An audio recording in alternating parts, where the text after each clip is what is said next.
everybody, listen to Sit Down with Stand-Ups. I'm Ari Azizian, and my guest today is a very talented magician. He stars in the TV show Magic Outlaws on the Travel Channel, and he's the only person in history to be named the resident magician at the Mandalay Bay Hotel and Casino in Las Vegas. I'm here with the very funny Ben Seidman.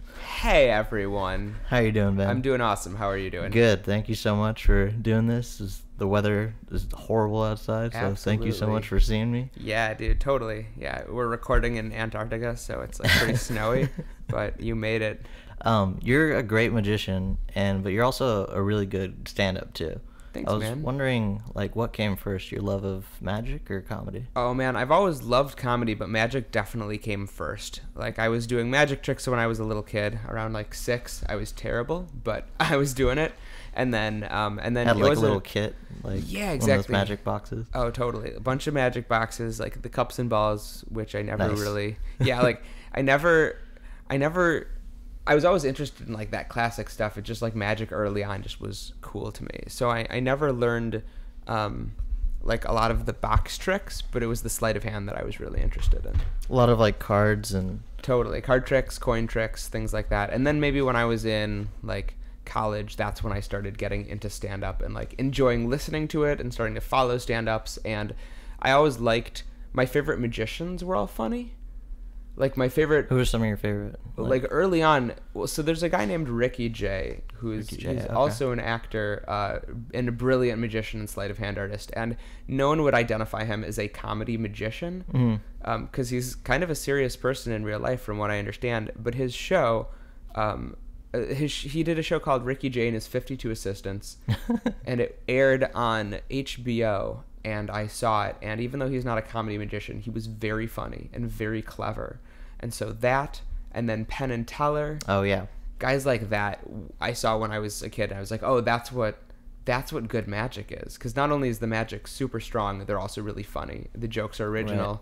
They're personable. They've got interesting personalities. It's the type of person that you're I want to hang out with that guy. Exactly, yeah. And so that's sort of where it came from, where I was I like the idea of making people laugh too. Maybe I can try to cultivate that skill. That's awesome. So that the stand-up started in college. Yeah, I suppose. But even maybe that was when I got really into it. And I think that's when I wanted to do comedy. And I was still very much learning. I was very... the magic was starting to get original in college. The comedy was super hacky. And it took me a little while to develop that side. And I still am. I don't identify myself as a stand-up. My show has stand-up in it. And it's certainly a funny show. And everyone bills me that way. But I don't want to be yes, I'm a stand-up comedian. I feel like I'm a magician who also does a show that happens to be funny. Yeah. Yeah. So some of your influences were Ricky Jay and Penn and Teller. Definitely. Did you have do you like Steve Martin too? Yeah, I love Steve Martin. Although for some reason I didn't even I missed the boat a little bit early on. It took me a little while to get before I even heard his albums. And then of course as soon as I heard them I was oh, this guy's the best.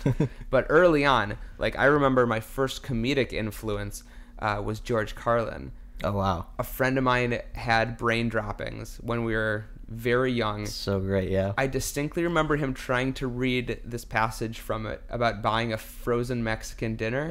Do you remember that? It's why would a frozen Mexican want food? You think he would just want to warm up. And my friend, who's a childhood and to this day best friend, was couldn't get the words out. We were both laughing so hard, and he couldn't even get it through. Yeah. And I was oh my God. So I immediately read that and didn't even realize that the comedy could be like that.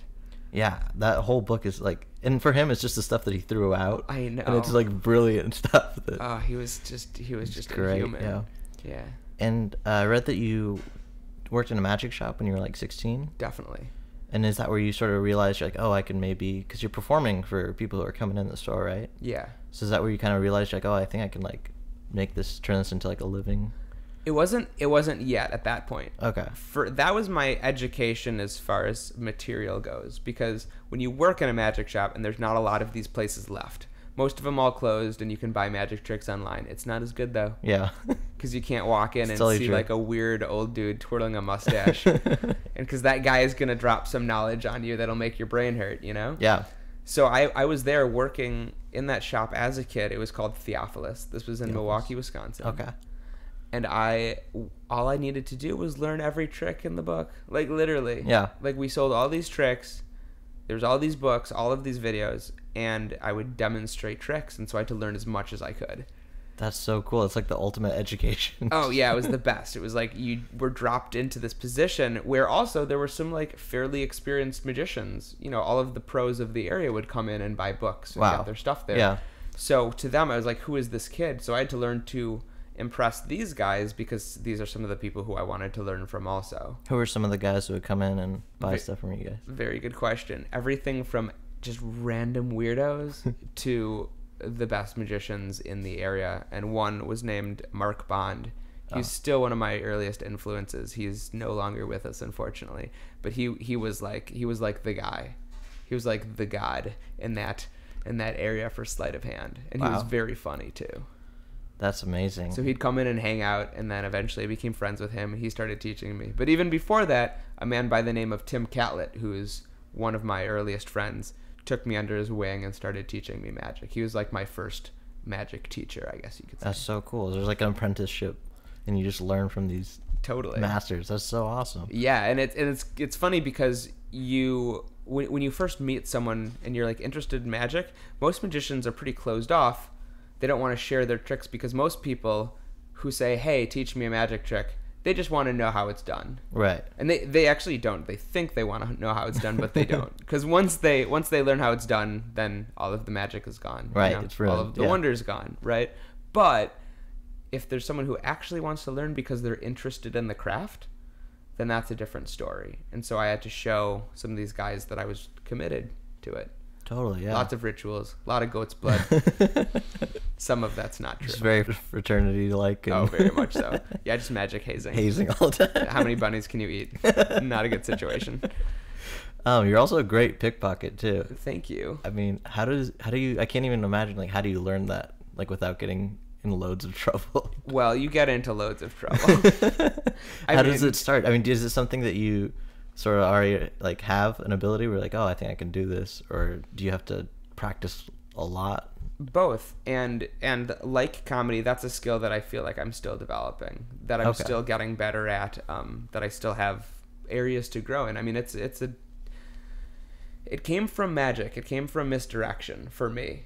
I mean, there are people who like kind of grew up in that darker world a little bit and maybe learned it that way, but for me it was like, oh, this is like magic, this is like sleight of hand, and it uses misdirection, and how cool is that? Because I always like magic that happens to people. Like if something appears in your pocket, it feels more invasive, and therefore... Wait a minute. No, yeah, go ahead, check. For real? No, I haven't done anything yet. We just sat down. Give me a moment. There was one episode of Magic Outlaws where you guys were at what was the name? The Peppermill? Oh, yeah, in Vegas. And you did this amazing trick where you just walked up to a table and you asked the guy his name, and he got up and you gave him tickets to come to see your show. Yeah. And then you asked him, like, where was his credit card? And he said it was in his back wallet. And then he writes his name on the tickets. You light it on fire, and it instantly turns into his credit card. And then you asked him to like reach back to his wallet, and when he opens his wallet, where his credit card was are the tickets, and it's just like mind blowing. I watched it like 10 times, and you don't even touch the guy once, and I'm just like, how the hell did he do that? Thanks, man. It's brilliant. It's so cool. Thank you. Well, if any of your listeners want to see that, I just uploaded some like, I think the links are semi-hidden. They're out there. You can find them if you go to what is it? youtube.com/thecomedyandmagic. Same with Facebook. That's me, The Comedy and Magic. But that link is up there, and that is definitely. I'm definitely gonna post that. I mean, that is thanks, man. The coolest thing I've ever seen. Thank you. Well, that is definitely a pickpocketing stunt. Yeah, like 100%. It uses a little magic in there with the fire and the transformation. That uses sleight of hand, but it's totally a pickpocketing stunt because I had to take the wallet and replace it with the ticket. So. And you're doing this in front of like 6 of his, buddies. Yes. So it's like, and a camera. Like I was like, oh, if I rewind it, I'll see the exact part, and I still couldn't catch it. I was like, this is amazing. Thanks, man. Well, that was stressful. We only had 1 take to shoot that. My God, that's 1, maybe 2. I think we only did 1 take on that one. It was pretty scary, and that's like definitely. The adrenaline was very high. I know, that. Yeah, you got to keep it cool. Totally, because when you're shooting a TV show, especially in reality, you have limited time, you have limited budget, limited time. So it was just like, all right, go in, scope out try to find a table of people who look cool, find a dude whose pants aren't too tight, and let's give this a shot. Wow, yeah. Yeah. That's amazing. I was talking to Brian Gillison. He's really great at taking watches. Yeah, Brian's fantastic at that. Yeah, and he would tell me, he's like, I know how every watch is, made, because I know how to open all of them. Mm-hmm. It could be like a plastic band, it could be a Rolex or whatever. Do you have to know, like, the types of pockets or like the more you know, the better. And also sometimes you take chances because you can't see. With a watch, you can at least see it. You can look at the buckle and go, okay, I think I know what category that goes into. Yeah. I can also tell how tight it is. But with wallets, you might not know how deep the pocket. There's a lot that you're kind of thinking on your feet all of the time when you're doing that stuff. But that's what makes it exciting. I'm really drawn to material that's risky, for better or for worse. Maybe it's not the best decision for my career because it means that everything can go awry at any second. But that's one of the cool things about the show is that, when there's a pickpocketing stunt that I do in my stage show, and the revelation happens by my command, but it could be seen earlier. And although it would still be amazing, it would lose all of its impact. And all that has to happen is the guy I'm working with has to turn and face me a little bit too much. Oh, wow.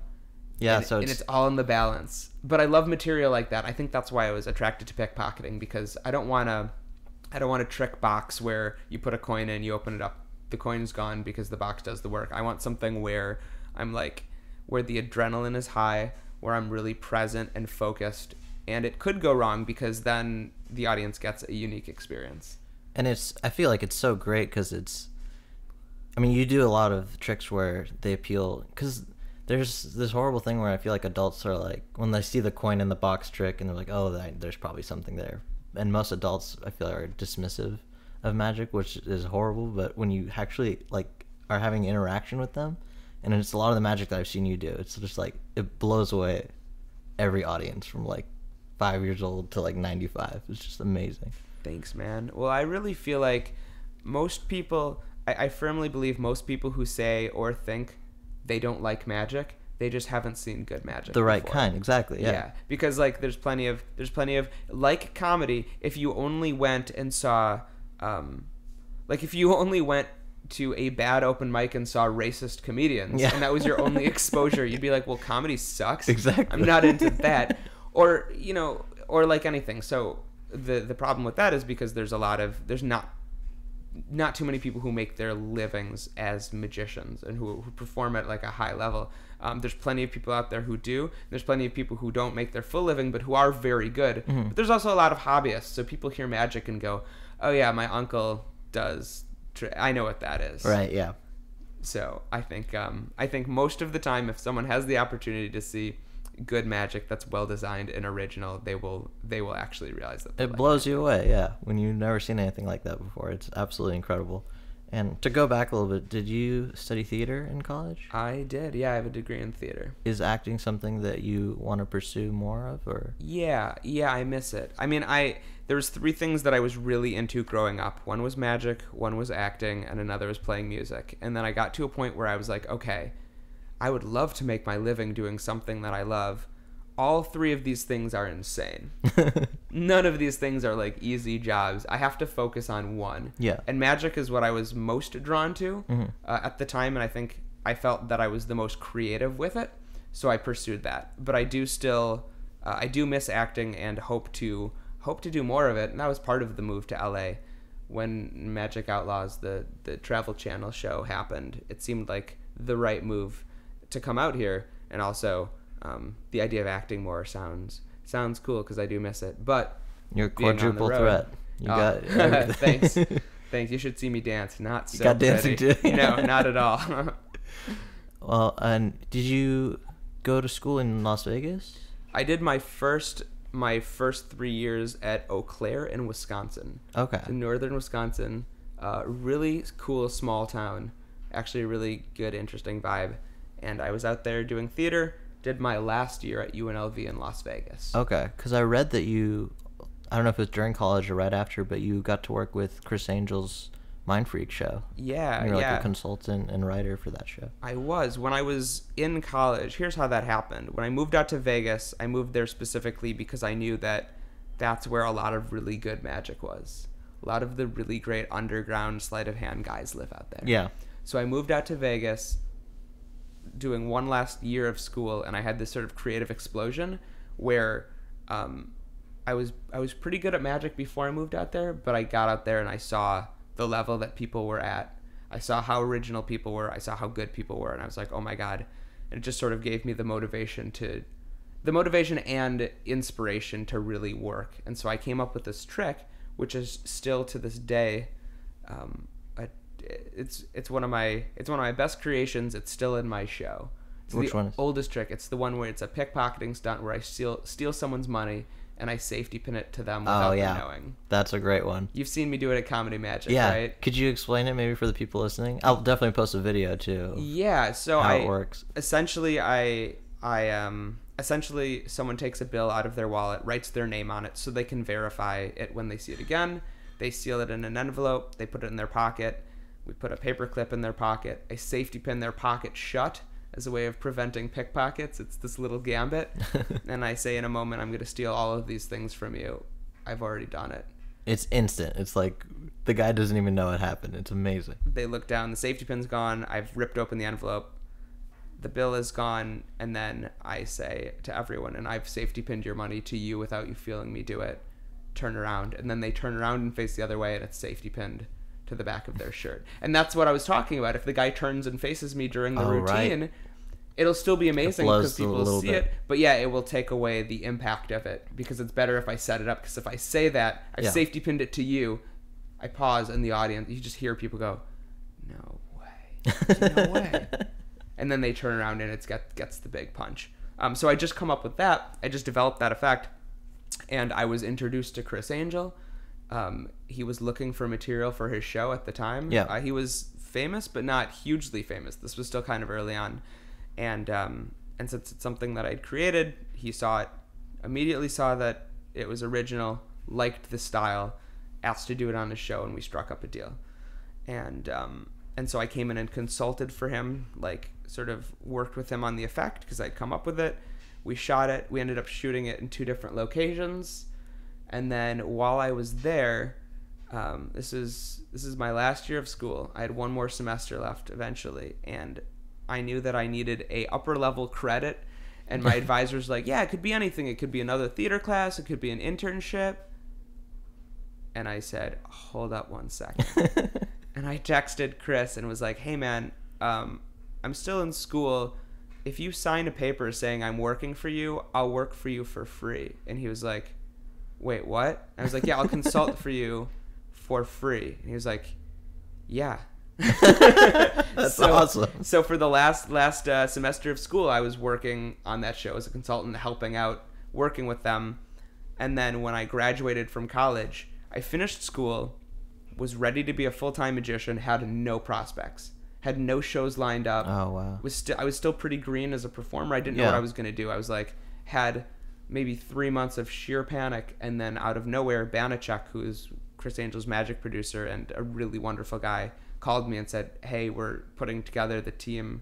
We're going to have a small creative team next season. Are you interested? We talked about you. I came in and then I started working full-time in that show.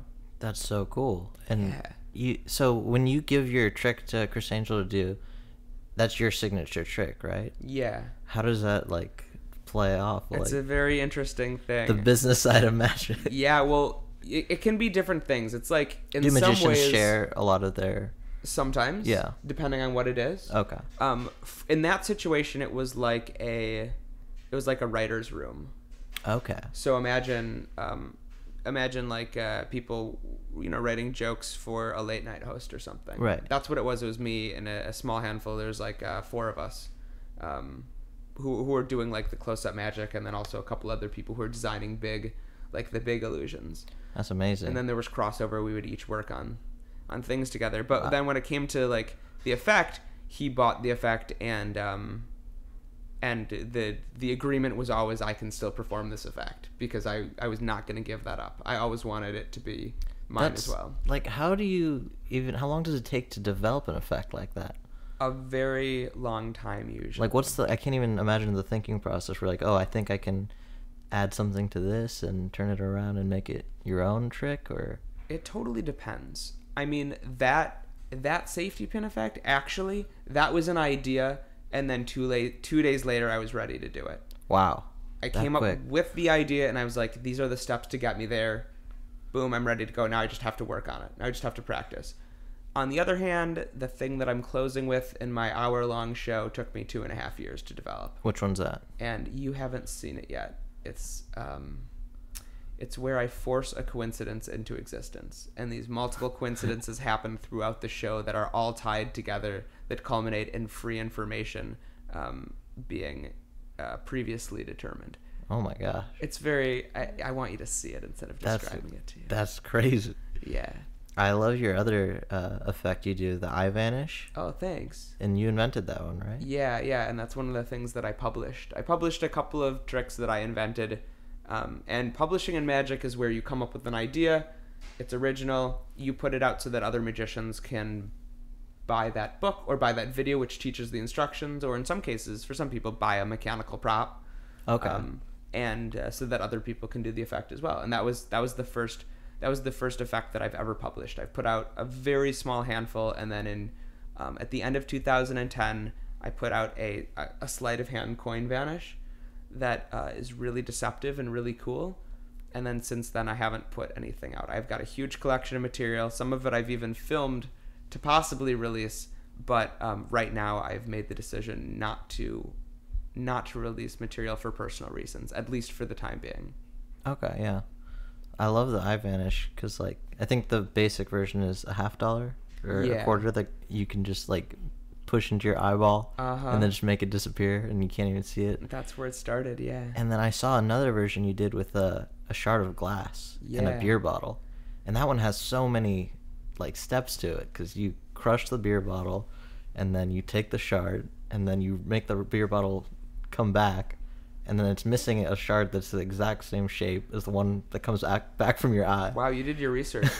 I love this trick. It's so amazing. Thanks, I've never seen anything like it. And then you bottle it, you cap it somehow, and I still don't know how that's possible. That is another one of the things that I came up with that I'm really proud of. That's such a great trick. And, like, my question is, because it has so many steps to it, does it start as something simple where you're like, I'm just going to start with the glass and it's going to fit in the bottle, and then do you add the cap and the beer coming back to it and all that, or does it all come at once for you? That one was actually really interesting, where it happened really logically. I thought, okay, I have this idea where I can make something disappear into my face. That's the original idea, right?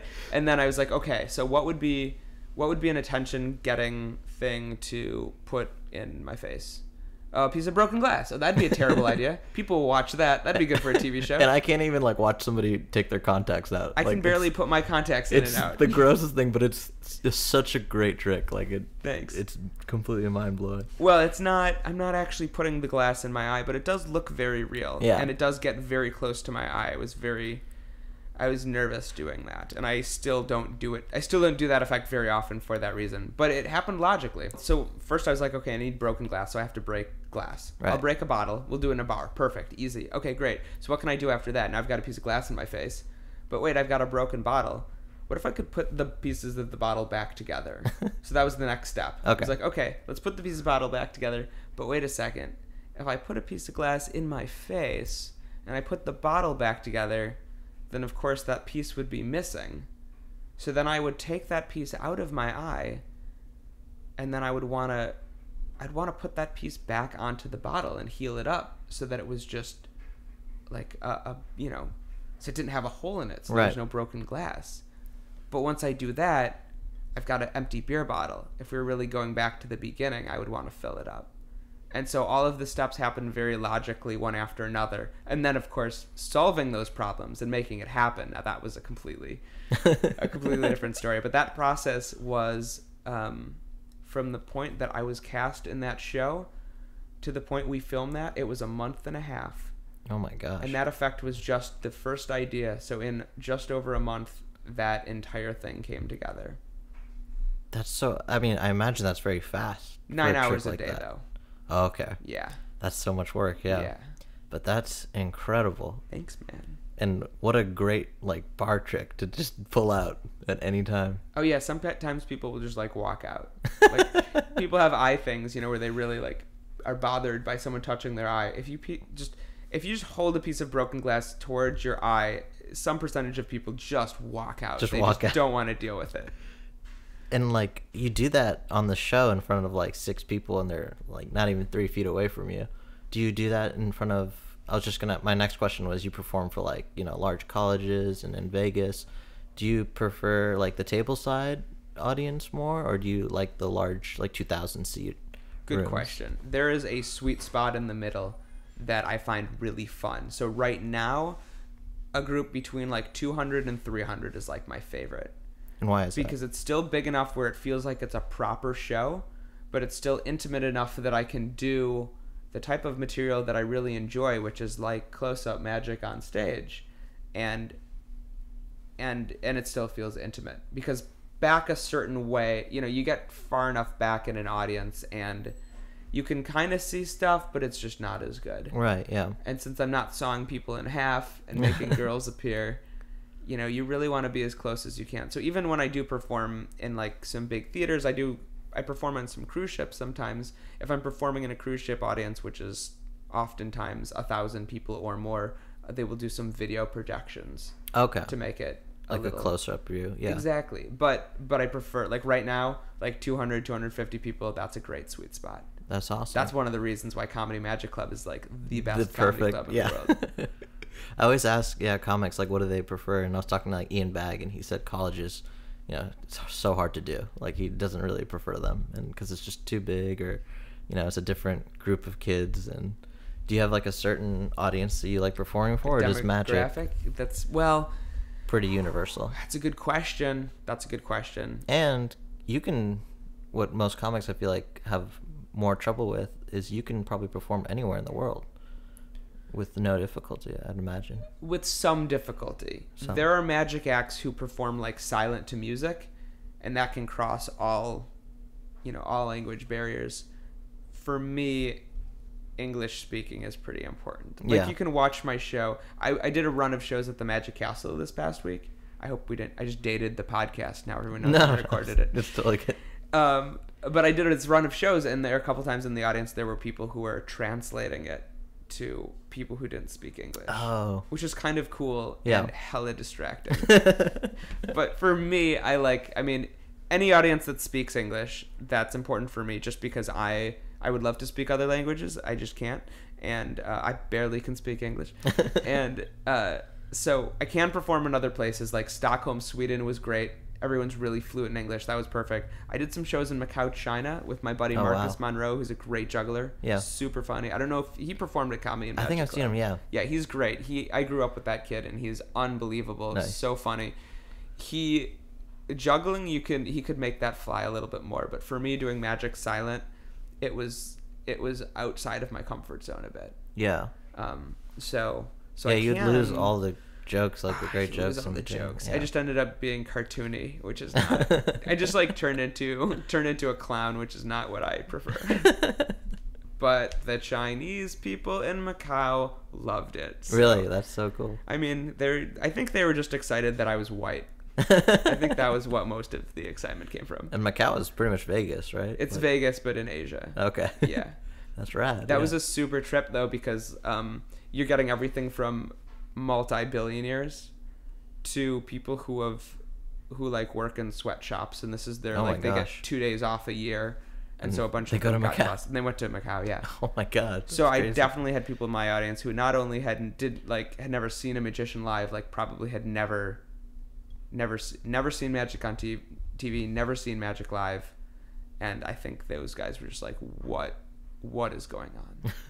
And to anyone who's traveled in that area, you'll know that sometimes people will take pictures with you, and I just thought, oh wow, these are fans of the show. And then there's one day where I took like pictures for 45 minutes after my show, and I realized at a certain point some of the people just hadn't seen my show. There was just like, I was just like a white kid, and they wanted to take pictures. And they were excited about that, and like other people were, so they're like, oh, this guy must be.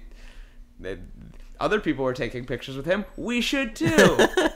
And that was very awkward and hilarious. That's so funny. I was gonna say, when you see like a comic, sometimes they're trying out like a new joke. You might see them like bail on a joke, and if it doesn't, they mess it up a little bit.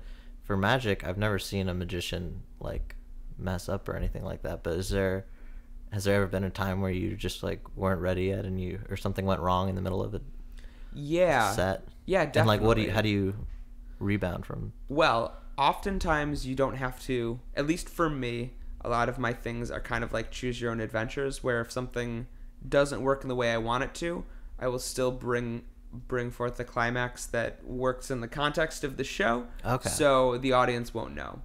Okay. That's the ideal situation. Yeah. Is that you just start tap dancing until you get to another ending and people don't know.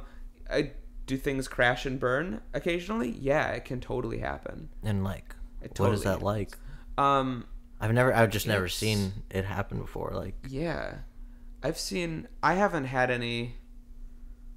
Do you have to like a comic, if you like you mess up, you might bring a stronger joke to like rebound from that? Do you just go straight for like a bigger effect or something after? Or? Yeah, I mean, there are a couple things that I do where I could get caught by the person on stage. There's a couple things I do that are designed so that the audience sees how a trick works, but the person on stage doesn't, which creates this really cool dynamic. Yeah. But occasionally, if you've seen, there was someone who I brought on stage to do this effect, which is like a classic, my spin on a classic effect, strongly, heavily influenced by one of my magic mentors named Armando Lucero. Really, really incredible sleight of hand artist, one of the best.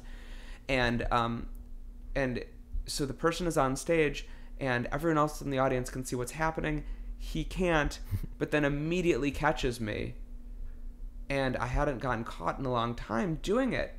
And then he was like, yeah, dude, I saw you do this online. It was really cool.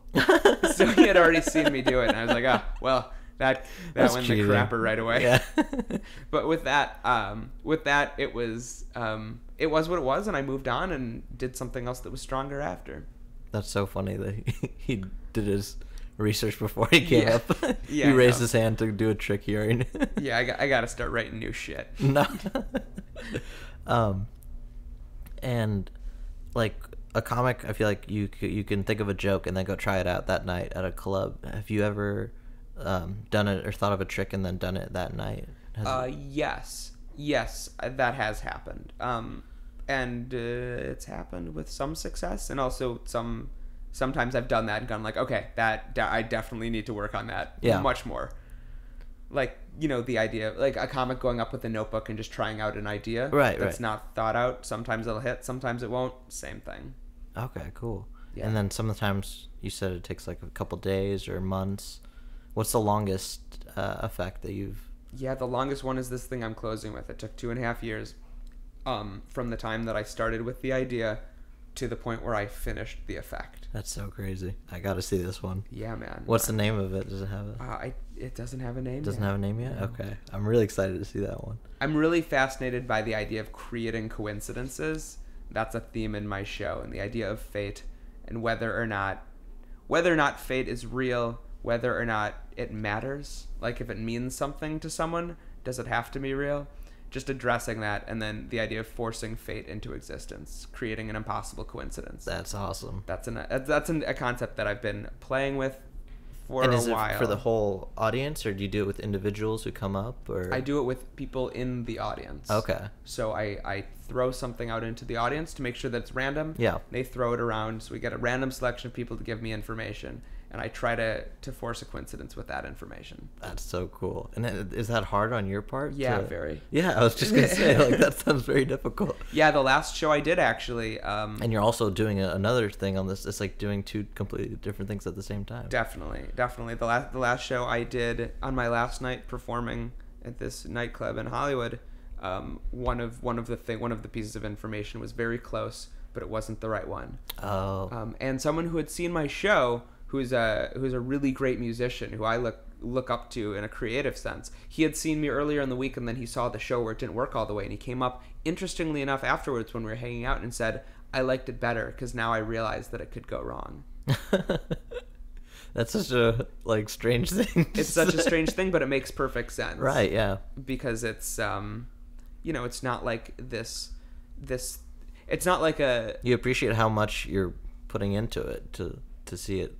Totally. You know, if you miss, I mean, it must have many different stages to it. So if one, you know, doesn't work, like you said, it was too close to the.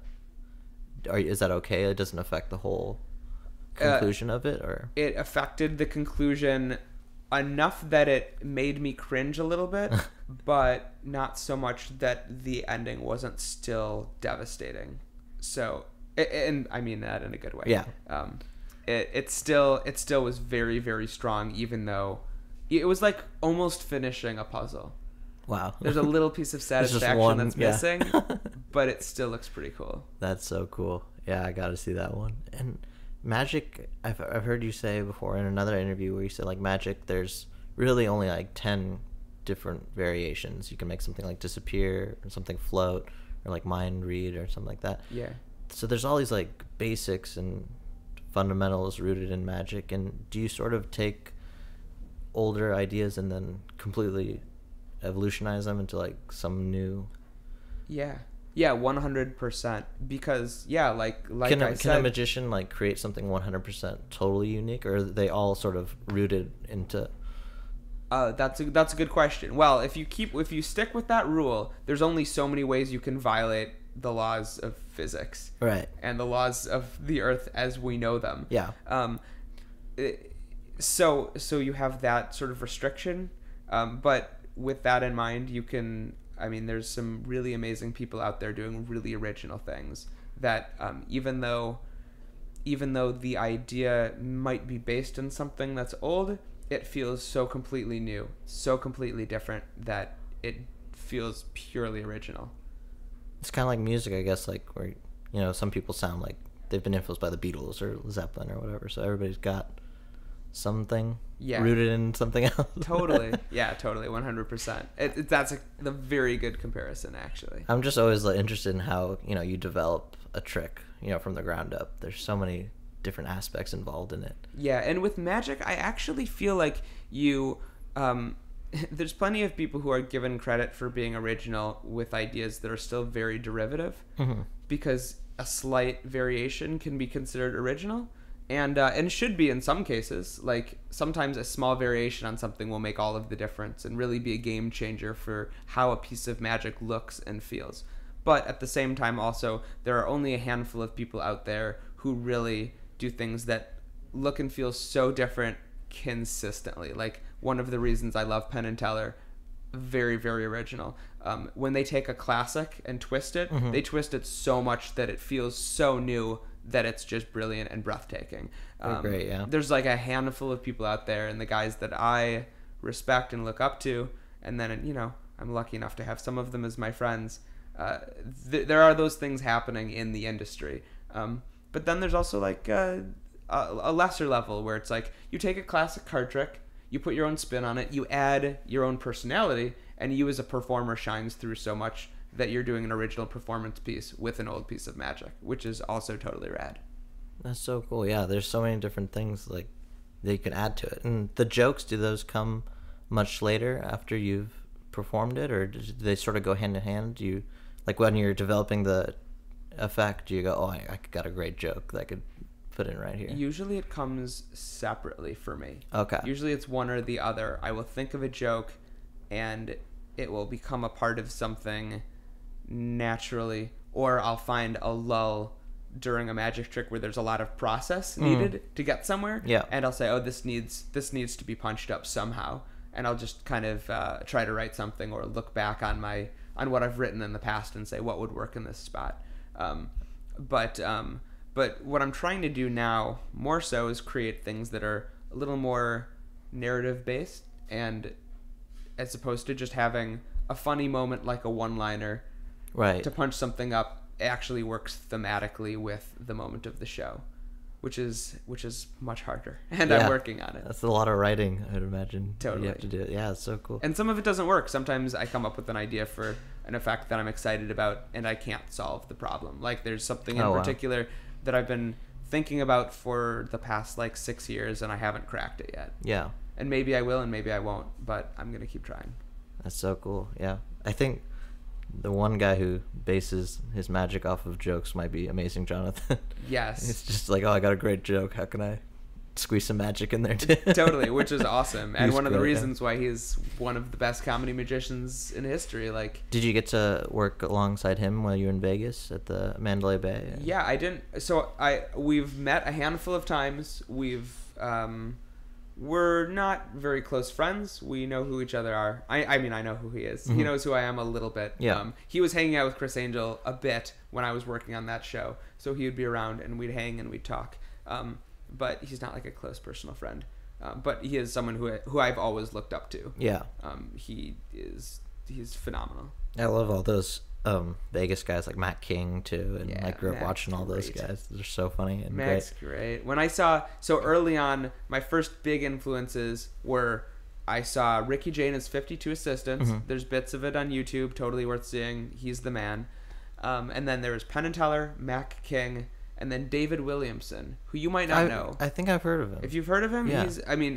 He's one of the best. Still to this day. Was he on that? There was a show in the early 90s. It was like The World's Greatest Magic or something like that. Yeah. Was he on that? Yeah. I think I remember. I used to watch that show like religiously every time it came on. We might have seen him on the same thing. Oh, wow. Because I saw that when I was young and it just completely blew my mind. I was going to say, like, what was on TV when you were growing up? Did you watch like Carson or did you see like Letterman? Because I mean, not so many people have magicians on anymore, I feel like, which is unfortunate. Yeah. Most of the magic I saw was just from the occasional television special, and it was The World's Greatest Magic show too. That was one of them. There was another one, actually the one that I saw was something about, it had Houdini in the title. I really should look it up, but it had Penn and Teller, Mac King, David Williamson, all those guys on it. And then I later saw a TV special that Penn and Teller did of their own stuff, which was those phenomenal. Were the best shows. I don't know why they don't have them anymore. It was like the best part of TV when I was a kid. I agree completely. I love that stuff so much. Tell me about your TV show. Are we going to see more episodes of it hopefully soon? Or I think that that was a great show too. I think we would like to do more episodes. It came at a time with some, like, for political reasons where I think we're kind of like hinged against us, like David Mencken and Chris Korn and all you guys. Oh, not us. The three magicians in the show, me, Korn, and Mencken, are still. Korn's one of my closest friends. Okay, David, I don't see as much, but we just hung out recently. No, the three of us are totally cool. But there was the individual who had originally wanted the conception of our show at that channel. I believe he left and went to a different channel. And when that happens, a new development person comes in and oftentimes will bring their own things and kind of can some of the things that are in production. It was such a great, I feel like, premise for a show. Thanks. Well, do you plan on doing some more TV stuff maybe down the line? Or? I certainly hope so. Yeah. That is the goal. I just want to make sure I do it right. I've gotten a bunch of offers to be a part of some existing magic shows, and I've said no because I don't feel that the concept is something that's good for magic. And I try to ask myself not just what is good for me, but what is good for magic, because magic has given me so much. Right. And so, in my opinion, I really don't want to talk smack right now. There's some shows out there right now that involve magic that I don't think are that good. Yeah. And so next time I do TV, I want to make sure it's good. I hope you bring a lot of good magic back to TV, because I miss it. There's not that many good shows anymore. Well, I will certainly try. That'd be great. Yeah. Thank you for your vote of confidence. I feel like you'd be great on Fallon too, or like Conan, or. Will you please tell them about me? Why don't those guys bring magicians all the time? I don't know. What's wrong with them? I don't know. Let's send a couple of angry emails. I know, yeah. Does magic, do you find, does it translate well into TV, like for your show? Was there any things that you'd have to like switch up, or? Definitely. The things that you saw on Magic Outlaws are designed.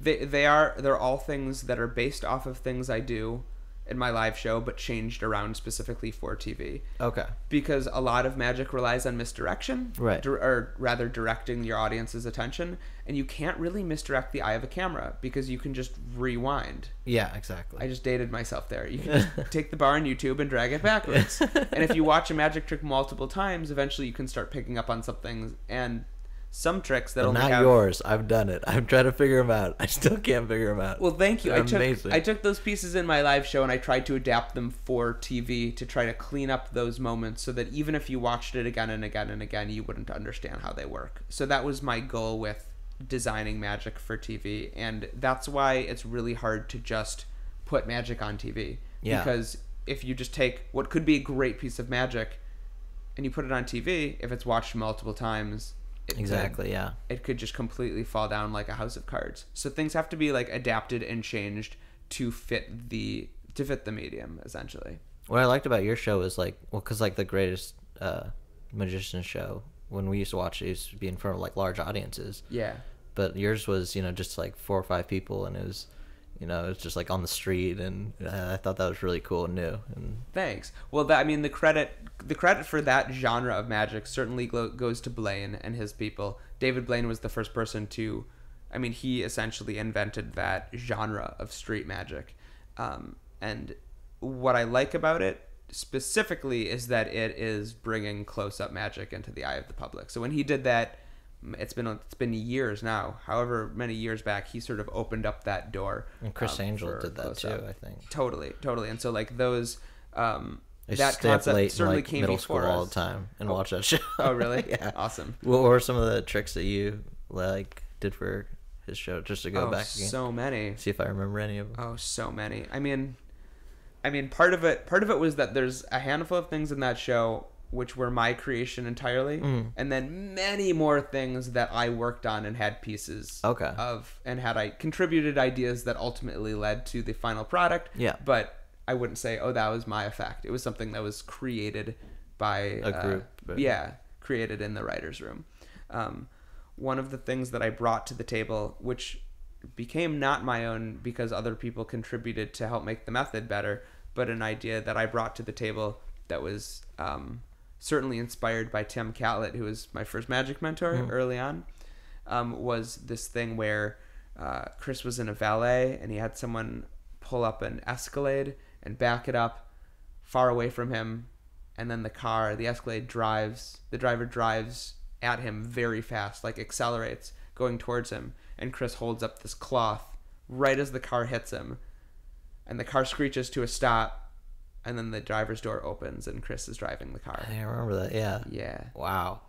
That was, and most of my contributions were close-up magic, but that was a bigger effect. That's crazy, yeah. Yeah. That was a great way. I totally remember that one now. Thank you. Thank you. But then as far as the close-up magic goes, seasons 4 I worked on full-time, 3 is when I was doing the internship, and then I did research and development for 5 before I ultimately left. Okay. So it spanned those seasons.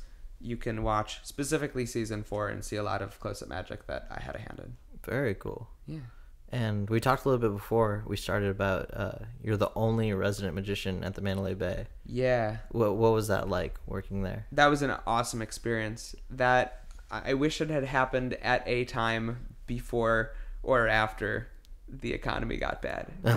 I started working there doing close-up magic in venues like Mix and Eye Candy, and then doing some private events and like private parties, VIP parties, which is incredible. I was doing essentially close-up magic in these lounges and in these nightclubs. That's so cool. And it was amazing. But then the economy got bad, and then it hit Vegas pretty hard, right? It hit like Vegas 2008 so or something like that. 2008, 9. 2008. Yep. End of 2008, beginning of 2009. I distinctly remember one of the clubs I was working in, they would bank like something like 60 to 80 grand in a night or a weekend, something like that. I don't remember the exact statistic, but they were just killing it. And then almost overnight, I showed up to work to do magic, and there was like maybe 5 people in the club. Oh my gosh. And that's how quickly it went. Ooh. And so then it was time to hit the road and start doing other things, and I started just taking any show I could get. It's funny, after working on Criss's show and having that amazing credit at Mandalay Bay, I totally took a dip where I had to figure out how to make a living again, because suddenly everyone, no one had money to hire entertainers. Wow. And so I had to sort of like rebuild like a lot of people. Nuts, yeah. What was that like? Like, just, did you know that you had to go on the road? And well, I went to Macau, China. Oh yeah. That's when that happened. Yeah, I just realized, okay, There's no ego in this anymore. All I care about is doing magic and making enough money to make a living. Yeah. And luckily I was able to do that. I took that show in Macau. I came back. I immediately got put in this burlesque show that I was performing in Reno. It was produced in Vegas, and they did a run of it in a casino at Harrah's Casino in Reno. And I moved to Reno for 4 months for that show. I ended up sticking around. Wow, that's great. Yeah. But yeah. Awesome. Yeah, so I just started taking whatever gig would come my way. That's so cool. Well, thank you so much for talking to me today, and everybody can find you at benseidman.com. Absolutely, yeah. And if you have trouble spelling my last name, I'm also comedyandmagic.tv. That will take you to my website. Awesome. And do you have any shows coming up soon? Well, I just had a whole bunch of shows in LA, but I just finished that run. Right now, it's mostly like corporate and private stuff. But when I do have public shows, I post it on Facebook and Twitter. Okay, great. Awesome. Thank you so much, Ben. Absolutely. Thanks for having me.